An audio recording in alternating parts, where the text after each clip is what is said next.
Olá, investidores, sejam muito bem-vindos ao canal Plano e Ler Investidor. Eu sou Adriano Costa e nesse vídeo nós vamos falar do relatório gerencial de maio de 2023 do fundo RBR Alpha.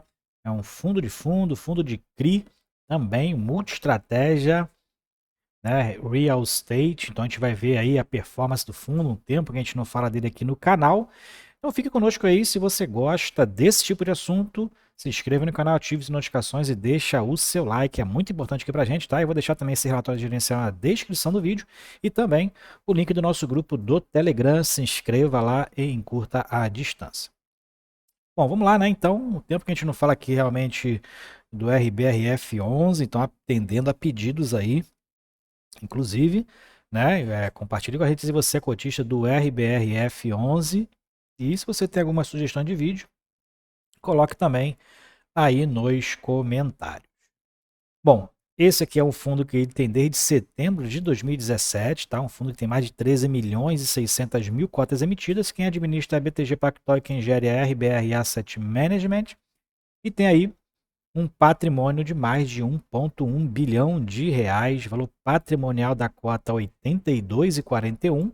Ele está sendo negociado aí atualmente, né, hoje dia 28 de junho, na verdade ontem, dia 27, encerrou aí aproximadamente a R$ 79, tá?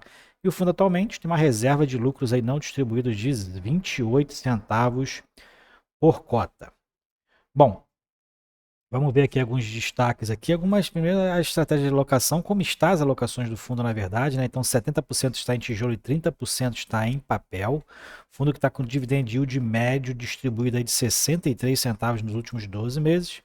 E tem em torno de 98.500 cotistas na sua base. Eu não sou cotista do RBRF11.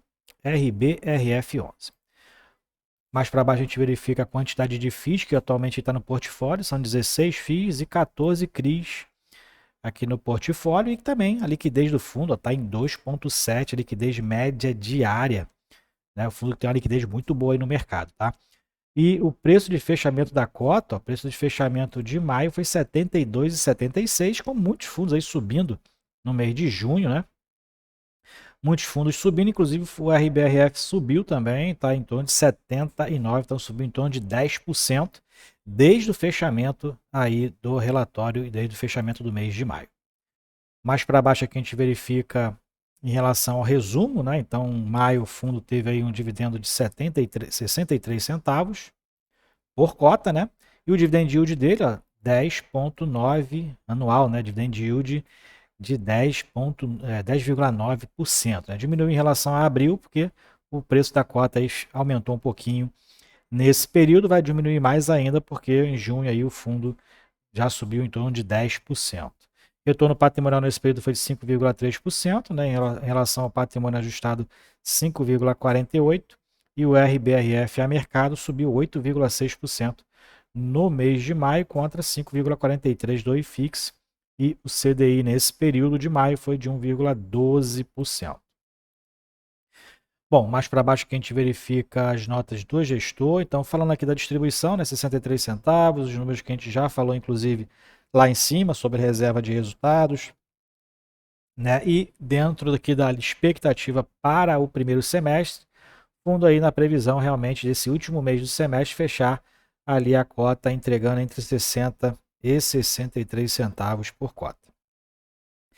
Aqui mais para baixo a gente verifica que a atualização em relação ao portfólio. Então ele dá aqui em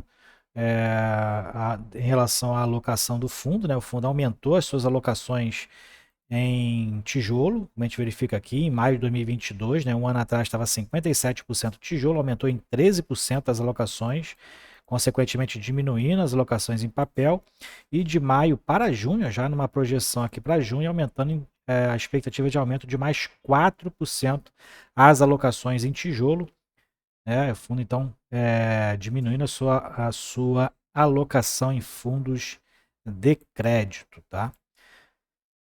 Bom, aqui a principal alocação que ele fala aqui sobre o aumento desse período foi a alocação no FL2 e no HGPO, né? Então, o fundo aí teve uma alocação mais concentrada nesses dois, né? Mais para baixo ele fala aqui sobre também as questões dos movimentos, detalhamento dos relatórios anteriores. Ele fala que em junho de 23 eles fizeram 2 novas alocações expressivas, então já como fato subsequente, né, no fundo de tijolo, totalizando 4,4% na categoria, então cumprindo a projeção, mais ou menos a projeção que ele estava estimando aqui, né? Ele alocou e entrou na oferta para investidores profissionais do FII XP ML11 e também no FII corporativo Faria Lima monoativo AAA, localizado na Faria Lima, né, um dos lugares mais valorizados aí do Brasil. Então o fundo aumentou, cumprindo aquela projeção que está aqui em cima em relação à sua alocação em fundos de tijolo.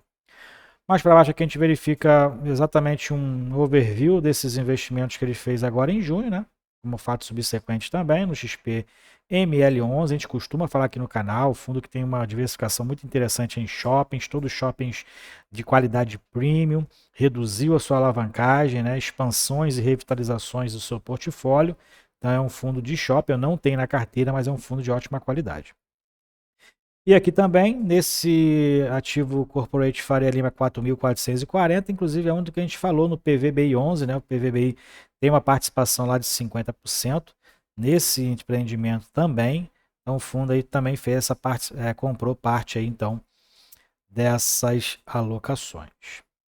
Aqui é o dado do VBI Corporate, exatamente do PVBI 11, né? Então são R$ 192 por metro quadrado, a alocação atual do fundo, uma área de mais de 21 mil metros, 10 locatários, de ocupação de 100% desse então edifício Faria Lima.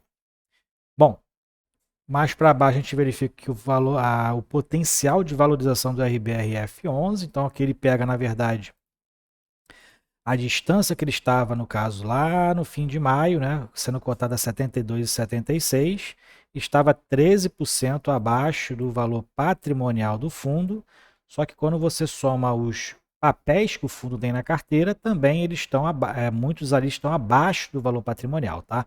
Então, dentro ali além da distância do valor patrimonial do próprio RBRF e a distância também em relação aos fundos que ele detém na carteira, o potencial de valorização, quando a cota estava aqui a 72,76, era em torno de 30%, mais os dividendos que são pagos aí aos dividendos futuros, tá? Então, quem compra o RBRF a esse preço, o potencial de valorização em relação aos valores patrimoniais, tanto dos fundos que ele tem na carteira, quanto ao próprio RBRF, estava em torno aí de 30%. Interessante aqui essa análise, né?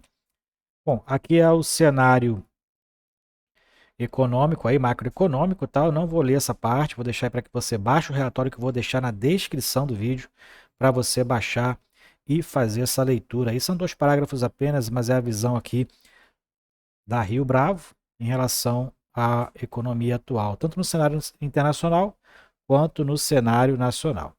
Aqui a gente verifica que os fundos imobiliários, fala aqui sobre a recuperação dos fundos de tijolo. Forte movimento agora em junho, né? Performance de 7,3% em 2023. Setor de shopping também e logística principalmente, né? Teve aí uma alta bem relevante nos principais fundos de logística. E a gente verifica aqui que a performance do RBRF, né, desde o início, a performance em relação ao IFIX, superou em 9% o mesmo período desde que o fundo surgiu. Aqui também fala sobre a questão do ESG, né? Então a gente vai passar aqui mais para baixo. Aqui em relação às alocações trimestrais, uma gestão ativa, então o fundo aqui faz uma análise separadamente das suas alocações em relação ao IFIX. Então a gente verifica o percentual tijolo papel, o fundo então alocando mais agora em tijolo, né? Com uma expectativa aí de 74% para junho, aqui já fechou 70% em maio, e o IFIX tem 51,3% em fundos de tijolo. Atualmente o fundo tem 15 fundos em tijolo e 4 fundos de papel. É um fundo, o RBRF, não tem uma alocação tão pulverizada assim, vamos dizer, né? Mas ele tem os CRIs também que tem na carteira, então ele acaba dividindo, né, o portfólio entre fundos de investimento e os CRIs. Então, aqui dentro do segmento corporativo, o fundo tem 6 fundos. A principal alocação aqui é o HGPO11, né? O fundo tem 31% alocado em 6 fundos do segmento corporativo. Mais para baixo a gente verifica que em relação ao galpão logístico, o fundo tem um apenas, é o RBRL11, que tem rendido bons rendimentos, inclusive, mas é um fundo pequeno, o fundo tem uma posição de 8,7, mesmo porque é um fundo da RB também, né? Então, o fundo, eles acabam dando preferência nas alocações da próprio segmento, da próprio grupo, né? Em relação também aqui ao shopping, a gente verifica também que ele tem o RB Equity, também, maior posição, 2,5%, e tem mais dois fundos, né? Então ele tem três no total. Alocação em shoppings, 8,1%. Em relação aos recebíveis, a gente verifica que o fundo ainda tem quatro fundos, representando 30% do portfólio principal, o CCRF11. Ele não compõe, inclusive, não compõe o IFIX, e também outros fundos, 14,7% são outros três fundos que ele tem na carteira, e o FL2 é o que tem a principal alocação, também é outro que não está no IFIX, né? E os fundos aqui englobam agências educacional, FOPs, hospitalares, hotel, residência, varejo, cemitério e híbridos. Esses são os outros fundos que ele classificam aqui dentro.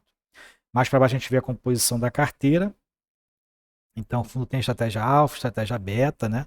Então, estratégia alfa são FIIs de tijolo com baixo custo de reposição. Estratégia beta já são os FIIs com dividendos mais estabilizados, e fundos que são sensíveis a oscilações no curto prazo. Então, ele tem 56% na estratégia alfa, e na estratégia beta tem 14% em CRIs e tem outros 30%.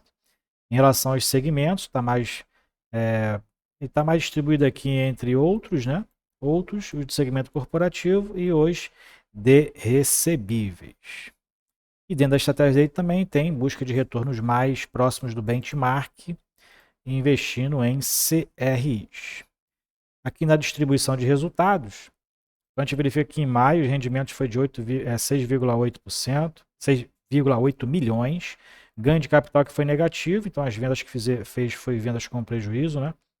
Os CRIs da carteira renderam juros e correção monetária de 2,1 milhões, 2,2 praticamente, e os ativos de liquidez, que é o caixa principalmente, quase 80 mil reais. Total de receita 8,4 milhões, despesas 862 mil, que envolve aí despesas de administração, gestão, né, custódia e tudo mais. E os resultados do fundo foi de 7 milhões e meio de reais, fundo aí utilizando parte das reservas não distribuídas, né, do fundo, e distribuindo 8,6 milhões. Quando a gente vê aqui o acumulado de 2023, a gente verifica que o fundo já utilizou 3,3 milhões das reservas não distribuídas, dos lucros, né, não distribuídos, e inclusive distribuindo mais do que o resultado do período, né? Então, se ele mantiver o que ele tem distribuído na média de 63 centavos, vai ter que complementar, se manter o mesmo desempenho de maio e de abril. Em junho vai ter que complementar, inclusive, dos lucros não distribuídos, senão os rendimentos vão ser menores, né, do que o distribuído no semestre, por conta dos resultados, né, dos resultados que foram menores do que a própria distribuição. Mas o fundo tem mantido 63 centavos desde setembro de 2022. E aqui é um breakdown dos dividendos do mês. Então aqui a gente verifica os dividendos por cota, né? O fluxo financeiro operacional foi de 60 centavos por cota. Ganho de capital então foi perda, né, de 5 centavos por cota. O fundo utilizou reservas de lucros não distribuídos de 8 centavos e distribuiu então 63 centavos por cota. Aqui é a evolução patrimonial, né? Não teve ali, teve na verdade um aumento aqui na cota do valor patrimonial do fundo, né, de dezembro de 2022 para maio de 2023, subindo aí em torno de 50 centavos. E aqui mais para baixo a gente vê as exposições do fundo, né? A principal exposição então é o HGPO e o FL2. Tem também uma participação relevante no RBRL e no TEP11.